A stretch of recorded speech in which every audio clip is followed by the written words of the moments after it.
We're in Leviticus and we're talking about the 5 offerings or the 5 sacrifices of Leviticus. And I thank Lynn for giving me this mini chart so I can review them. I can have the notes right here in front of me. But again, I want to emphasize what's going on here. The book of Leviticus to me is kind of difficult to read. In fact, this morning I was reading over the offerings and the sacrifices again, and you really have to devote a lot of attention, a lot of focus to what's said there, because there's a lot of information there. And as you're reading it and trying to process it, sometimes you wonder, what's the relevance of this? What's the importance of this to me today? And there is tremendous relevance in the context of New Testament theology. Because we have rich symbolism, as it has been said many times. We really can't understand the full breadth and depth and meaning of the New Testament except in the context of the Old Testament. So every time we study the Old Testament, we really are learning more about God's Word and particularly the New Testament. Now, what I think is very significant about where we are in Leviticus, as we discussed last time, is that we know a goodly portion of the book of Exodus was devoted to both the design and the construction of the tabernacle. And so we see a great deal of significance that is heaped upon the design and the construction of the tabernacle for a specific purpose. Why? Because it was very significant to God and what He was trying to accomplish. And God told His people one very simple thing, one very simple and profound truth in the design and the construction of the tabernacle. And what was that?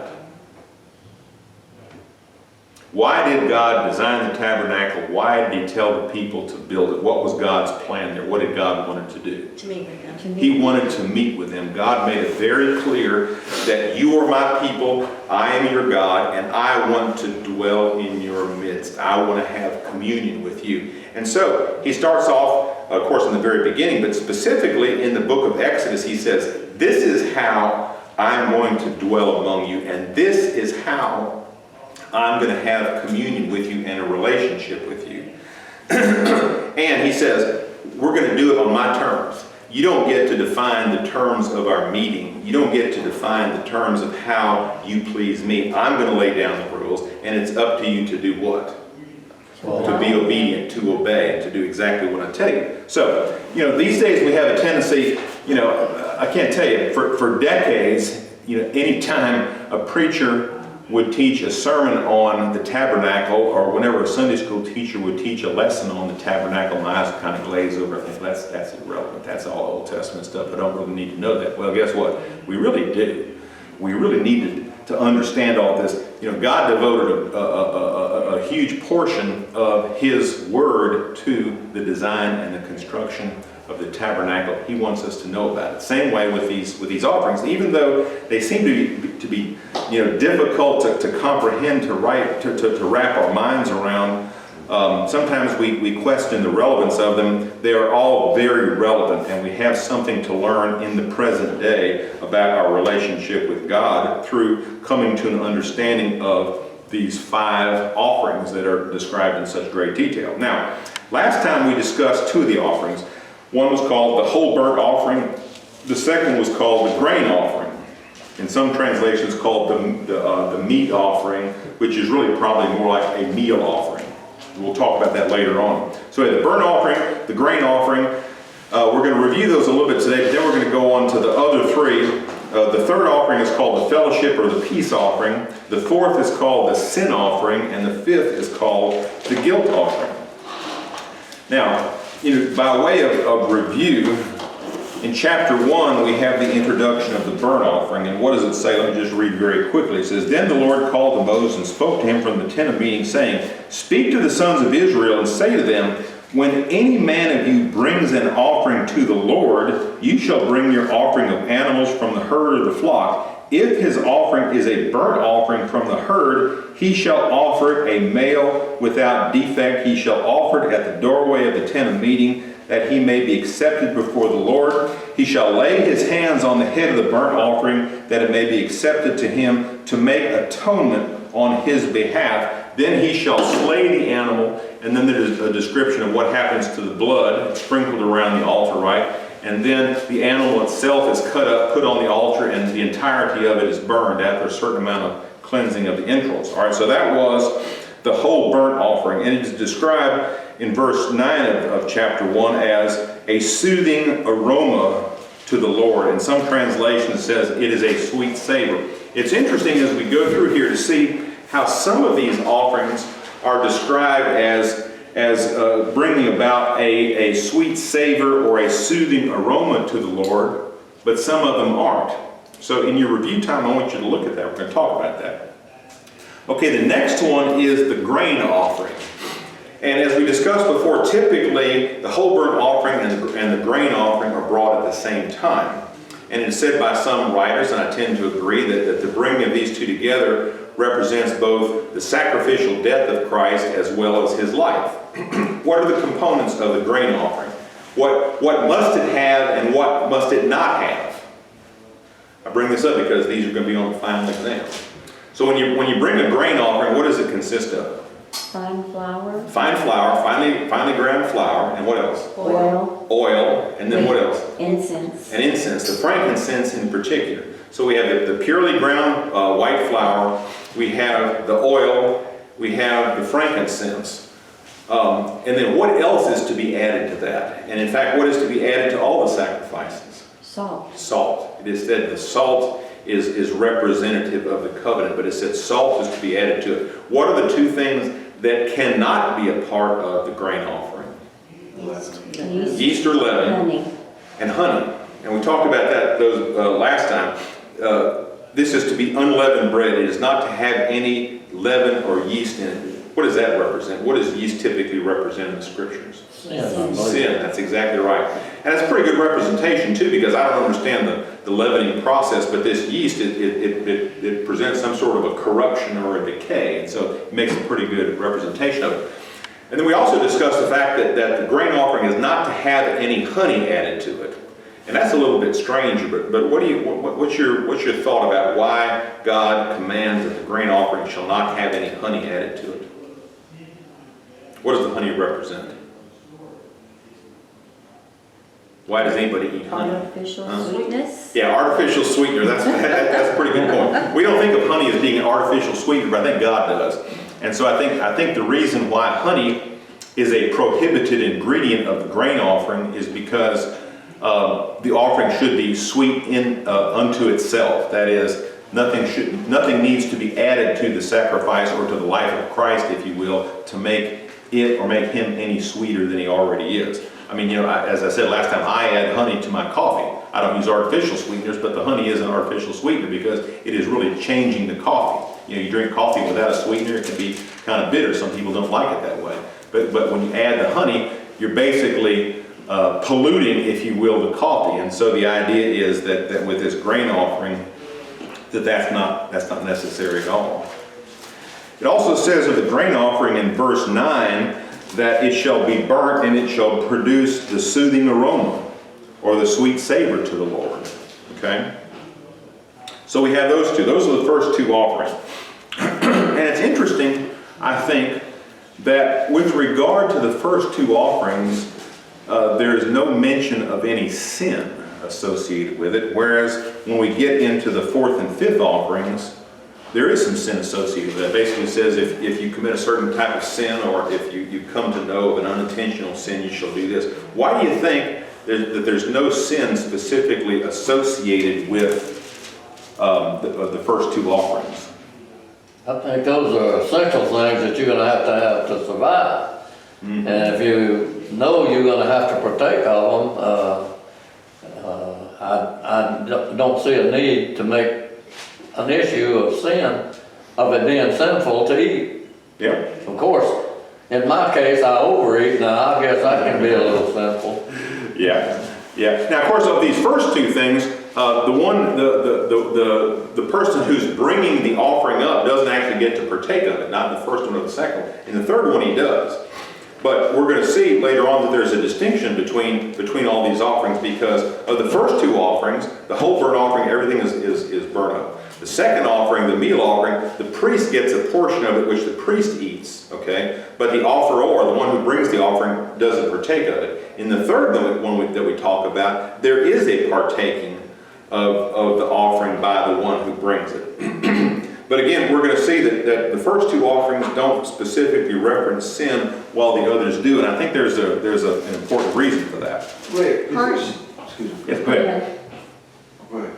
Well, part of it is that the first two offerings were voluntarily given. There's nothing required for those. Those are just because you love the Lord and you want to give. Yeah. Which means it would be essential to what? To worship. Okay? It has to do with atonement, but it really is, as Wanda brought out, it's really more in the nature of almost a pure form of worship. In other words, if you want to have a relationship with God, God has laid down certain rules of things that you have to do. Now, symbolically, they're very significant. The idea that you have a male animal without defect upon which you lay your hands, and then you actually do the killing. There's tremendous New Testament significance to that, isn't there? What did you start saying, Lindsay? Oh, in verse 14, chapter 2, any thoughts on or comments on what, is that different for some reason, or is it just an alternative to the first grain offering? 14, so what read it says, Lindsay? If you bring a grain offering of the first fruits of the Lord, offer crushed heads of the new grain roasted in fire, put oil and incense on it, it is a grain offering. The priest shall burn the memorial portion of the crushed grain, the oil, together with the incense, an offering made to the Lord by fire. Certainly a different thing. It's different than the finely ground flour, isn't it? What do you think the difference is? Well, it also doesn't have it doesn't mention the salt.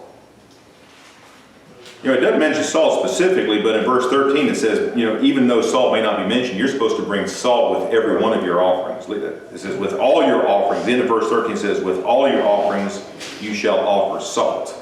Okay. But what is the difference? It seems like the difference is one is the finely ground flour. The other one is what? It's a grain offering of early ripened things to the Lord. Bring fresh heads of grain roasted in the fire, or grits of new growth for the grain offering of your early ripened things. And it says, you shall put the incense on it. And what does it specifically mean? And put the oil on it too. Right. So what do you think the difference is? It's like granola. Well, it's almost like 14 is a provision for when you don't have time to grind it and prepare it. That's kind of what I was thinking. It's sort of inclusive. That is to say that even the poorest of the poor, if you don't have the tools necessary to grind it down, you're not going to be excluded from the grain offering. Also, if they're in, if they were in the movement as they were continually, they may not have the opportunity to even grind it. Yeah. They have to have an alternative just because of the lifestyle. Yeah. Yeah, I think that's a good point. And of course the point Lindsay makes, it also applies to the whole burnt offering, because it starts off by saying what you should bring is what a male bull without defect, all right, for your whole burnt offering. But if you can't afford that, and many of them couldn't, then there's a provision that you could bring something as lowly as a bird. And again, the idea, and I think the idea is the same that Lindsay brought up, that it is inclusionary. Nobody is intended to be excluded either from the whole burnt offering or from the grain offering.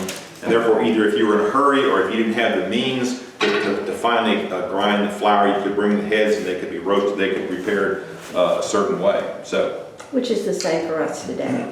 Come and worship that's right. and be thankful for what you have. Yeah. Yeah. Also, I was thinking like the tithe, because this to me is kind of like the tithe. And okay, you can bring cash, you can bring a check, you can bring whatever gifts you have. Yeah. But it's not specific, like this is specific, but by today's time, let's say you have eggs to give to the Lord at the Lord's service, or whatever, mustard greens, or it's acceptable gifts to the Lord. Yeah.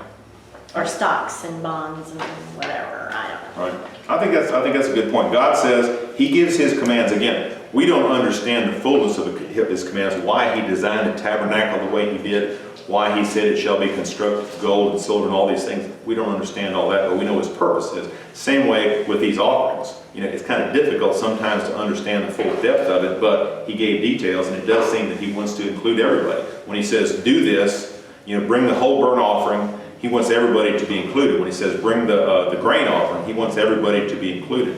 nobody to be excluded because they lack any material But don't you thing. think when we're invested in something, we do a better job of serving it?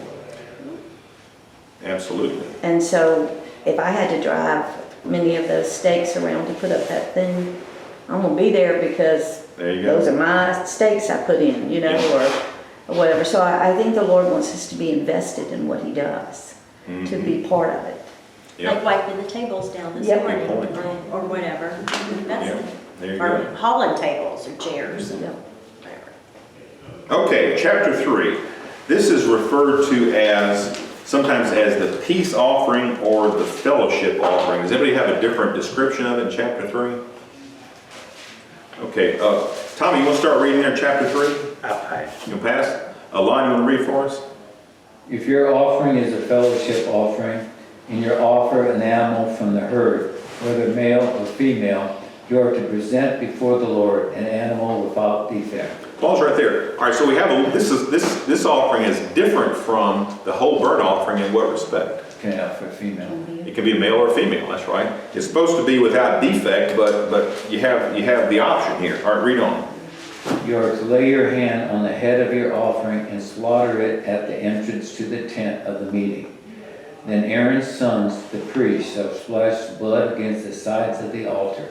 From the fellowship offering, you are to bring a food offering to the Lord, the internal organs and all the fat that is connected to them, both kidneys with the fat on them near the loins, and the long lobe of the liver, which you will remove with the kidneys.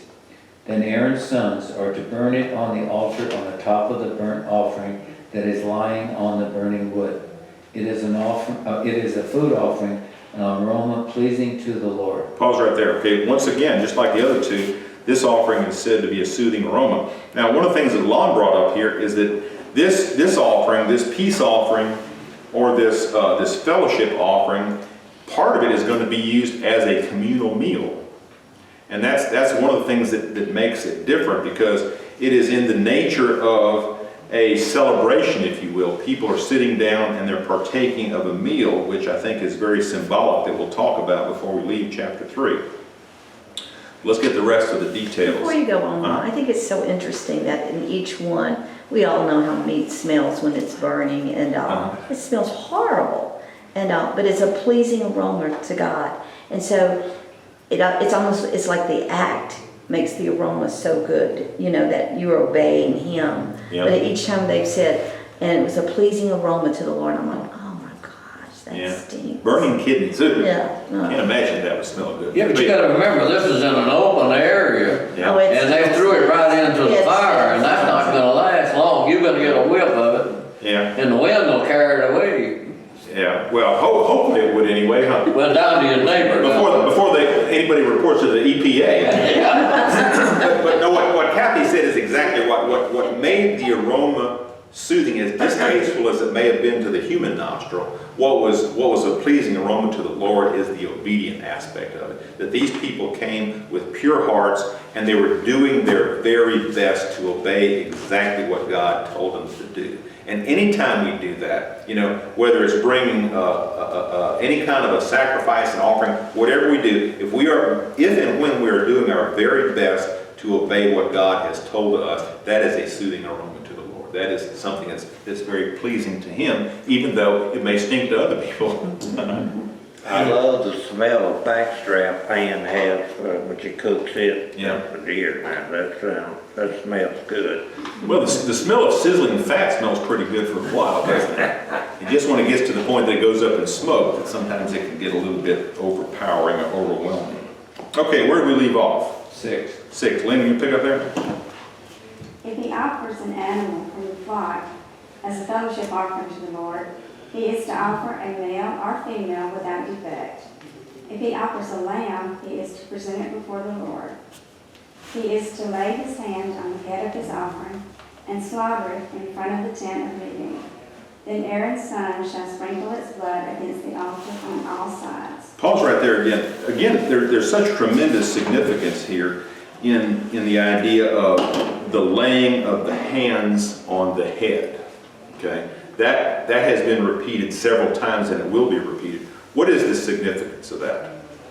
The laying of the hands on the head. And again, it's very significant because the one who brings the offering, he brings it and he brings it voluntarily. Nobody can be compelled to do it. He is supposed to select the best. In the case of an animal, the best bull, the best whatever it happens to be, bring it with, it's to be without defect. And then the one who brings it, the one who is the owner of it, lays his hands on the head of the animal, and immediately after he does that, the one who brings the offering kills it, cuts its throat. That's probably to put it at ease, I would say. So when he does this final act of killing the thing, it won't be moving and jumping around. What's that? The cutting of the throat? No, when you lay your hand on his head, that probably calms it. Probably creature. did. Is Probably it transferring the sin from the man to the animal? Exactly. It's this whole idea. I think God is introducing us to the idea of substitution and identification, which is so significant to New Testament theology. We see in the laying on of the hands, which happens in several cases, but it is said that in the case of the whole burnt offering, that it is the transfer, if you will, it is the transfer of God's righteousness from the innocent animal to the one who brings the offering.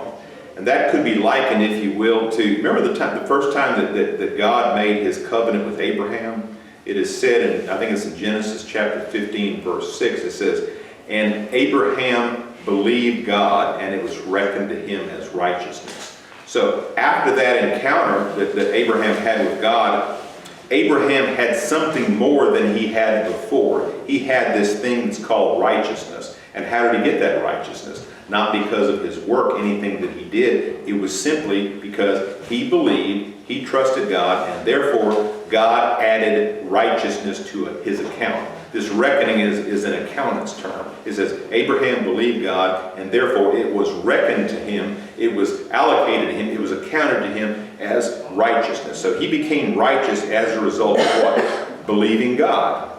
And here, I think we have another example of how God's righteousness is imputed to human beings on the basis of what? It is symbolic in the laying of the hands on the head, but it's really more of what Kathy said. It's the act of total obedience, doing exactly what God said to do. And by obeying God, that is, and having faith in what I do, in believing God, that is reckoned to us as righteousness. So we have the transfer. And I think we'll see later on in the sin offering, we have the same laying of the hands on the head, but the idea, I believe, is the transferring of the sin of the offerer to the animal, which is then slain. But what is the significance of the offerer as being the one who lays his or her hands, probably his hands, on the head of the animal, and then that person killing it as opposed to somebody else killing it? What's the significance, or what's the symbolism of that? What does that force us to do in New Testament terms? Well, repentance for sure, but it forces us to recognize when we symbolically lay our hands on the head of Jesus, it forces us to recognize that we are the ones, that I'm the one who's responsible for his death. I'm the one who killed him because of my sin. I can't blame you or you or you, as bad as you all may be collectively. I really can't pass the blame on. The blame is really me. I'm the one.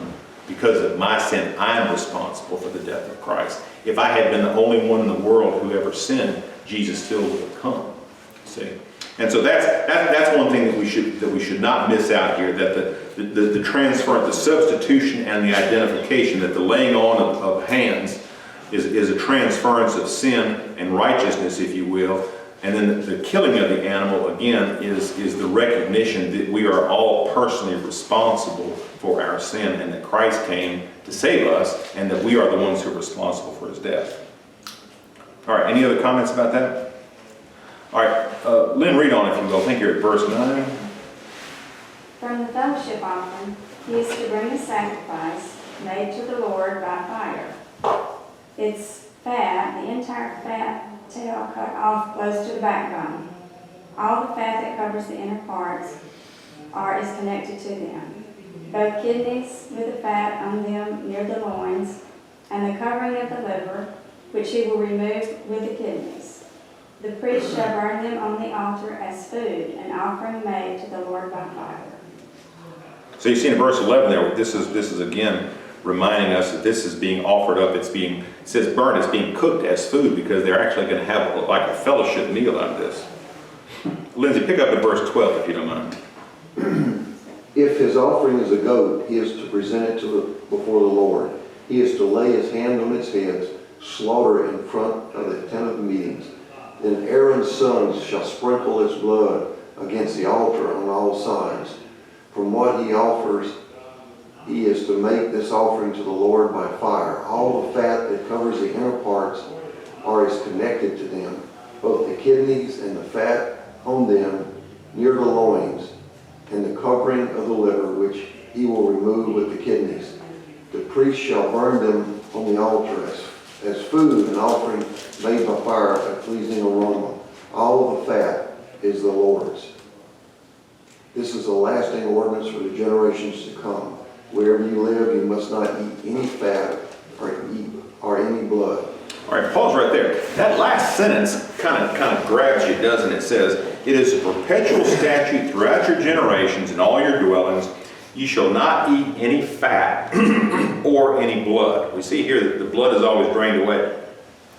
We've discussed before the prohibition to the Hebrews that they are not to eat any blood, the blood of any animal. And why is that?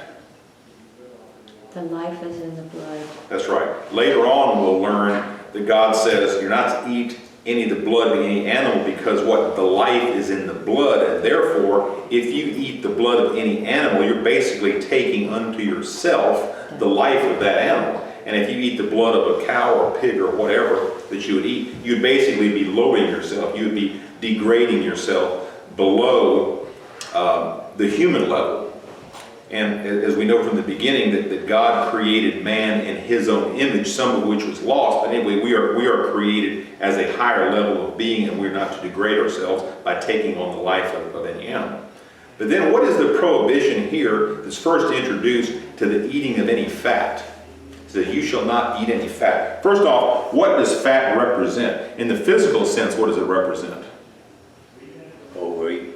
Overweight? Overeat. Oh, overeating? Okay. Insulation. All right. Let me put that a different way. The fat that animals accumulate on the body, or that we accumulate on our bodies, some of us more than others, I'm speaking of myself here, is because of an abundance. Okay? And I think the prohibition to the eating of fat relates specifically to that. That is, the fat represents abundance. Okay? It is referred to as sometimes as the prosperity. Those who were prosperous in old times were said to be fat.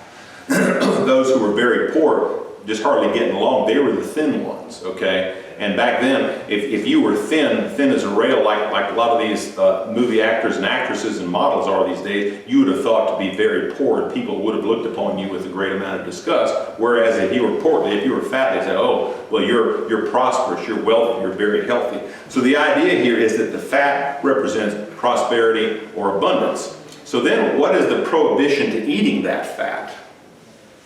Why is it to be burned on the altar in almost all cases rather than being consumed? Supposed to be dependent on God. Exactly. That I think is representative and symbolic that all of our prosperity and all of our abundance belongs to God and comes from God. And that is why we are symbolically here to commit all of that abundance and prosperity to Him. Again, the recognition being that we do not make our own prosperity. We do not make our own abundance. If we have any of it, why is it? It's because God has bestowed His grace on us and He's Before you given go, that to us. was Yes, ma'am. this animal sacrificed outside of the tent? No. These were taking place. The tent of meeting. They come through the door, and it says that they're to go on the north side of this altar. Did it say that?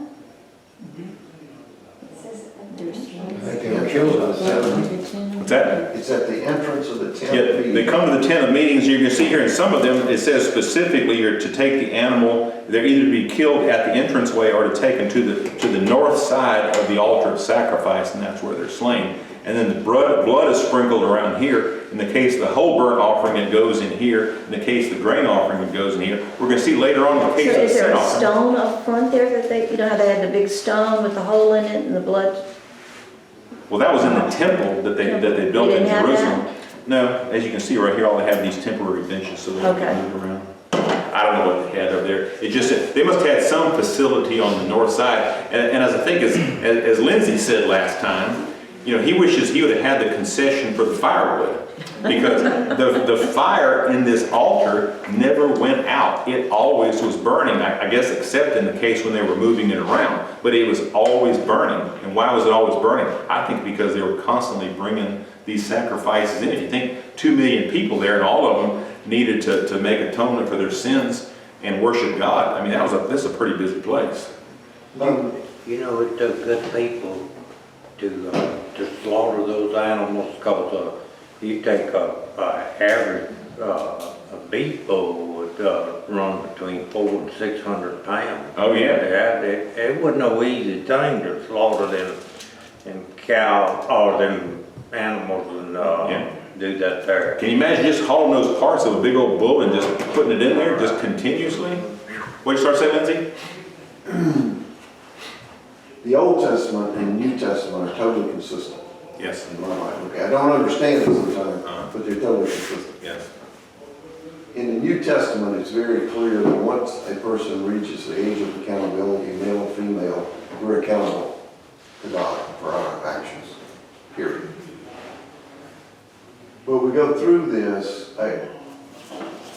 who are offering these sacrifices? Generally, they're only the men. So when the men do it, I'm still struggling with this number. How many people are going in there? How this thing going on and on? Is it the head of the clan or the head of the family does it for the family? There are no ladies mentioned. And I'm not excluding them, but how are they accounted for? Because everyone, here again, being consistent, everyone's got to be accounted for in this sacrifice. Yeah. So is it the head of the family or the clan or whatever? They make the sacrifice, and then it covers the accountable people in the family. Doesn't tell us exactly on these. Now, when we get over to chapter 4 on the sin offerings, there's a little bit more of a breakdown. But, you know, I don't know what you're getting at, but the conclusion that I come to is that this must have been a very place. It raises as many questions as it answers. Yeah. For example, if they're bringing this many animals to sacrifice, you know, number one, where did they get the animals? Where did they get the grain? All right, and if they had all these animals in the grain, why did they need manna? The scripture says that God fed them with manna the entire 40 years there in the wilderness. I don't know the answers to those questions. So, you know, where did they get them? How many, you know, were sacrificed? You know, they were given a lot of things to get out of town, though. They were. They absolutely were. And so they you know, undoubtedly they had some flocks, and the animals would have reproduced, and so they would have had some flocks there. It's pretty clear. How many of the volume, I don't have the answer to that. Those are all good questions, though. But I mean, it just, you know, here again in the New Testament teaches us you have to be accountable. Everyone, male or female, doesn't make any difference.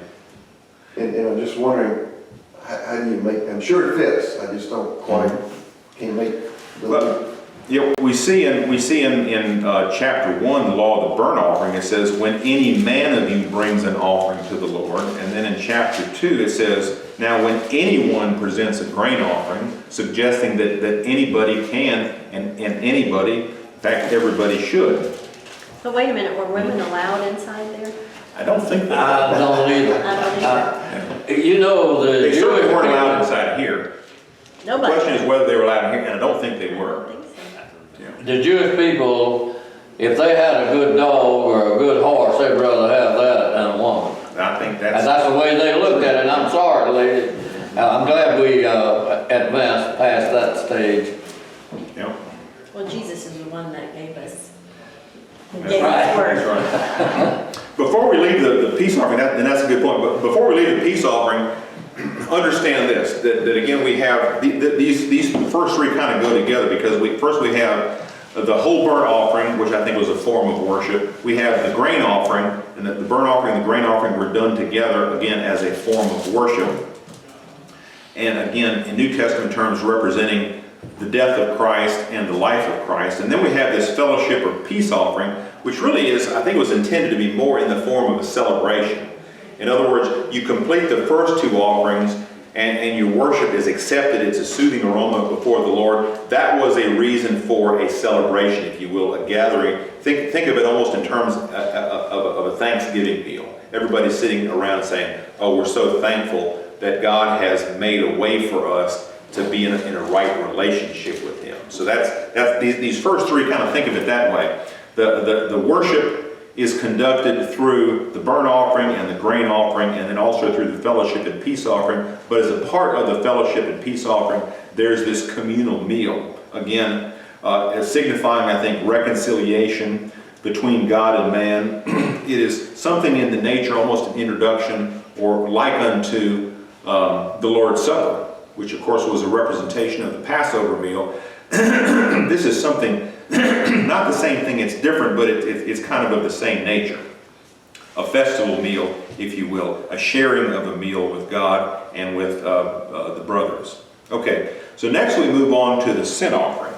We don't have a lot of time to talk about this, we're not going to get through it, but I'm going to challenge each one of you to read this coming week all the details in the sin offering, because what we're going to see in the sin offering, let me just kind of break it down for you. You probably saw this before.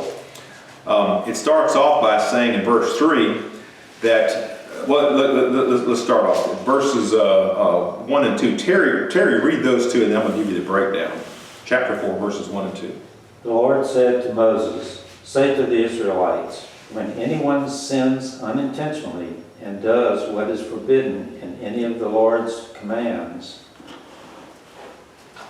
if the anointed priest sins, bringing guilt upon the people, he must bring to the Lord a young bull without defect as a sin offering for the sin he has committed. All right, pause right there. So it starts off by saying in verse 2 that if a person sins unintentionally, okay?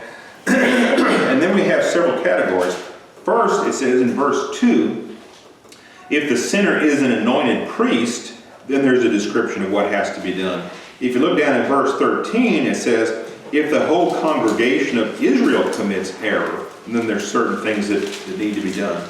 If you look in verse 22, it says, when a leader, L-E-A-D-E-R, sins and unintentionally does something that's wrong, there's a prescription for that.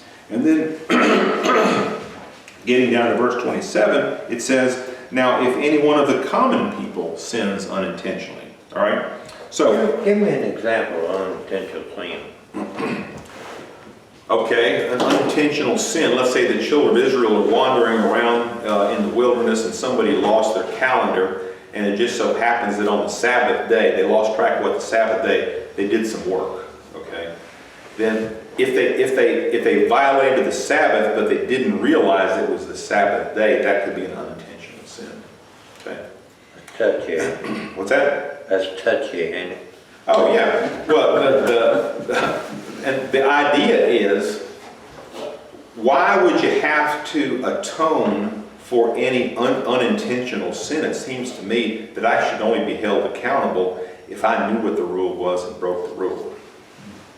And that's not the way God's law works. God has laid out His law, and as some say, ignorance You sound like an attorney in that first part. Ignorance is no excuse. That is a part of the civil code that's been around for hundreds of years. And that's kind of the way that God treats it. If God has laid down a command, for example, let me tell you what would be an unintentional sin, perhaps from my part. If you don't read and understand the entirety of God's Word, okay, that's a sin. Why? You have God's Word. You have plenty of time. You have all the time God gives you. If you don't read and understand it, well, that's a sin. Now, is that intentional sin? Well, is it unintentional? Well, the point is it's a sin. And so God is giving the people a way to atone for and to receive forgiveness of sins that maybe they're not mindfully being disobedient to God, but nevertheless they are. If you look at it in human nature, it starts off with that, it's just a white lie. Right? I mean, we tend to downsize things, and I think God's making sure that if it's wrong, it's wrong. You can't justify it. And some people believe it's not a sin to your car. That's what I mean. It's all about perspective, how people are saying. Till you're But I guess the other distinction is, punishment for intentional sin. I'm Yeah. assuming at this time was you were banished or cut off. Well, we're going to see that in particular. There's a guilt offering that involves not only a sacrifice, but it also involves restitution and sometimes a 20% penalty on top of that. Okay, and so that's intentional sin. Right, that's intentional. Yeah. And so, think about, and Tommy says, well, I can't be charged with an unintentional sin.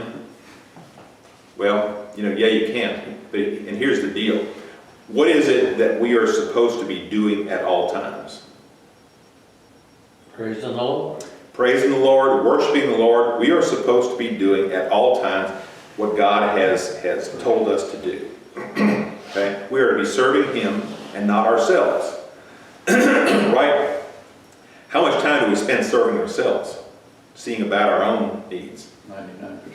We spend a lot of time, Whether you call that an intentional sin or an unintentional sin, that's a sin, So the idea is that really, this to me, in my mind, it's sort of a false category, because whether it's intentional or unintentional, a recompense is due for it. And God doesn't so much want to punish us for it. He wants to set us back on the right path. And therefore, what He wants us to do is to be mindful that we may be unintentionally sinning against Him. So He wants us to focus on what? Doing His will and getting focused on Him and not on ourselves. What starts to come? Whenever you were saying all that there, I said, well, I'll never make it.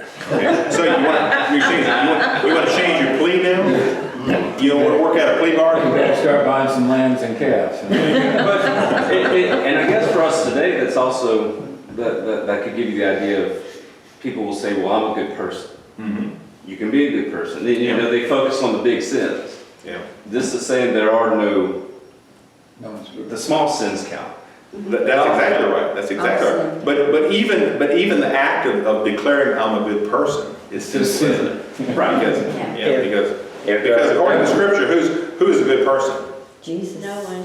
Jesus. No, not one. God looked down and He looked for a righteous person. How many did He find? 0. Not even one.